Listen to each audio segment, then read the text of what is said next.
Hi guys, and welcome back to my YouTube channel. My name is Deliwa Silepe, and if you're new here, thank you so much. I appreciate you being here, and I hope that you can subscribe and join in the party.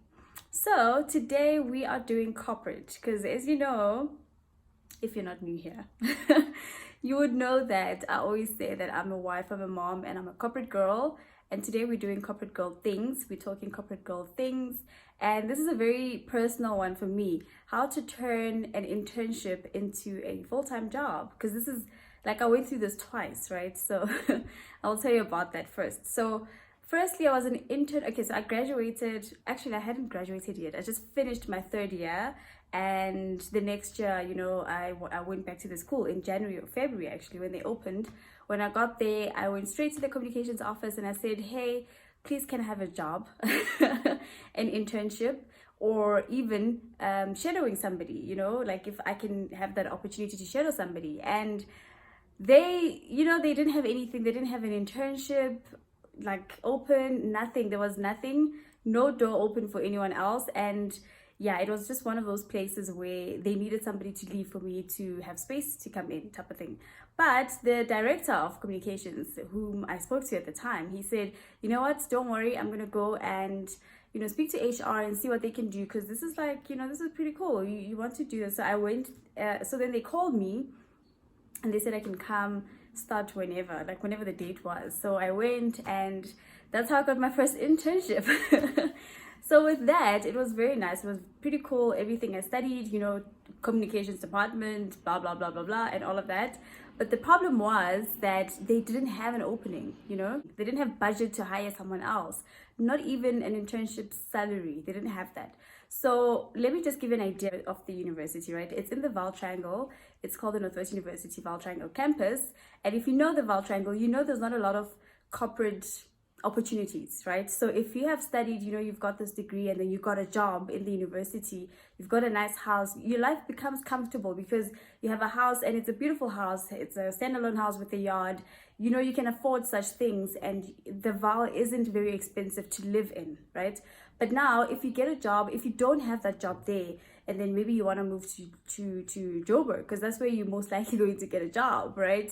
If it's not there, of course. In Joburg, you're gonna have to pay more. A house like that is much more expensive here in Joburg than it is in the Vaal. So you start thinking about if it's worth, yes, your salary becomes a little bit more, but it doesn't justify, it doesn't close the gap, between when you live in Joburg versus when you live in the Vaal. So the university didn't have people resigning, you can imagine. So I needed somebody to resign for me to have space, to have for the department to have budget to hire someone else. And as much as they wanted to hire me, they couldn't, because everybody was just comfortable staying and they're not going anywhere. And I got that. I understood. In around September, they told us, you know what, guys, we're not going to be able to hire you, so please can you start looking for a job. It was me and the other girl, and we looked for jobs, and I got a job. In January, I was starting on the 5th of January, actually. So my last day, I think, was in November in the university, like the end of November. Then in January, I started. So when I started in January, I was in another internship. It was an internship, and it was in media. So no more communications, now in media. It also helped that I had that experience. But anyways, that's another conversation altogether. So now I was now in media, had this internship. It's corporate, it's in Joburg, it's in Sandton. It's just so many people, so many egos, and so many, like, people are not comfortable here. People are very ambitious, there's other interns and everybody's just really trying their best, not to say that the other one, they didn't, but it's just a very different environment. And I had to just like hop on, and so what I saw with that is that there's just so much you need to do. And I did a list of the things that I think you need for you to be able to, succeed in corporate, for you to be able to just seal that deal from an intern into a, like a permanent person. So number one is very simple. This is the easy stuff, right? So you need to just be polite, be the best version of yourself. I always say that. The best version of yourself will sell you a lot, because sometimes it comes down to we need to pick one person. And sometimes they look at everything. This one is good at this, is great at that, and this and this. This one is great at that, and this and this. Either of them would be great. But actually this one has an even better personality, you know, like it's nicer to work with them, it's easier to work with them than it is with the other ones. So I would go for that. So sometimes it gets down to that detail. So you really need to, you know, just be nice and be kind and be helpful. Be one of those people, you know, that other people are happy to work with and other people are nice to, and you are nice to other people, and it's just like an easy flowing relationship, you know. It's just nice to have a polite person.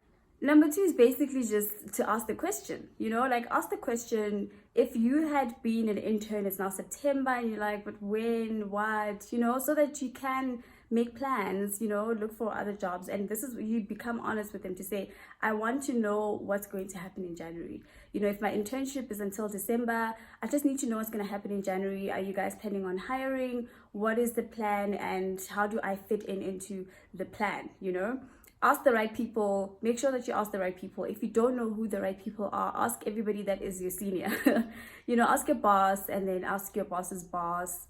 Well, maybe not that, because it kind of pisses your boss off, but just ask your boss, start there, and then, you know, ask HR and just have the conversation. And, you know, another thing that you need to do that will actually prepare you for this stage is that you need to open up the opportunity for conversation between yourself and other senior people, so that when you ask questions, when you talk about these things, it doesn't leave a bitter taste in somebody else's mouth, you know, like your boss. Speak to your CEO, speak to the MD, just have conversations with everybody, because I promise you, everybody is a person before they're anything. Before they became CEO, they are a person. They wake up in the morning, they love good conversations.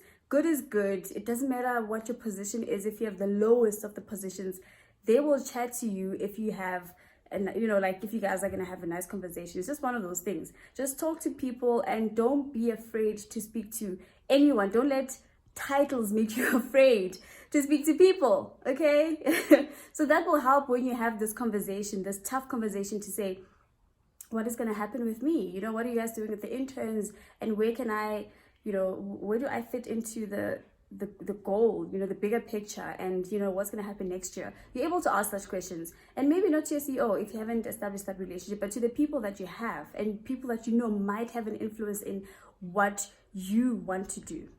Another thing you should be doing is really setting your intentions. You need to make sure that they know what you want to do, you know.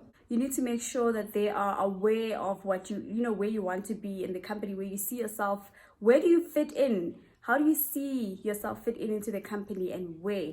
If you have those, you know, communication streams open with all those people that I spoke about just now, you're able to then, you know, put yourself in, like, paint a picture in their heads to say where you see yourself. Because sometimes they like you, but they don't really know where to place you. And if you already know where they could place you, it's good to just tell them, you know, just have the conversations and say, I think I would be great in this actually, and I'm seeing a gap, you know. It's also smart, because it shows that you thought about the company, you looked at it holistically, and you didn't just do what you had to do, and that's that. Because the intern role is going to end. You have to look at other things. You need to just lift your head up and see what else is happening in the company, who needs what help, who's always complaining that they have a lot of work, all of that stuff, right?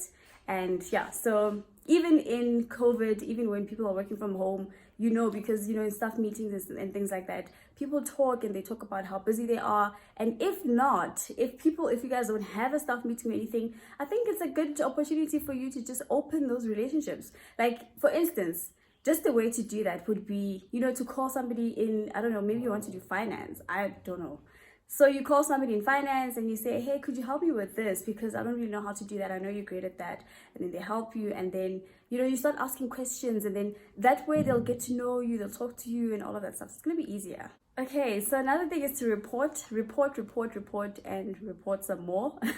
So whatever you're doing, even if it's not requested of you, because I know that as an intern, well, with me, when I was an intern, there were times when I was like literally twiddling my thumbs, and it was horrible. I was there, which is nice, because at least I was in the office, so that people could see me. They're like, oh, you know, I've got something, maybe you can help me with that, or something like that, because they saw that I was literally bored, and I would ask people, do you need any help or anything like that? But I remember that it was easy to do that in the office. I imagine how hard it would be if I was an intern now and I can't do that. I imagine that's very difficult. But I think, as I said, just open those channels on Teams, call people on Teams and say, hey, are you busy? I just wanted to check if you're able to maybe share something that you're doing with me.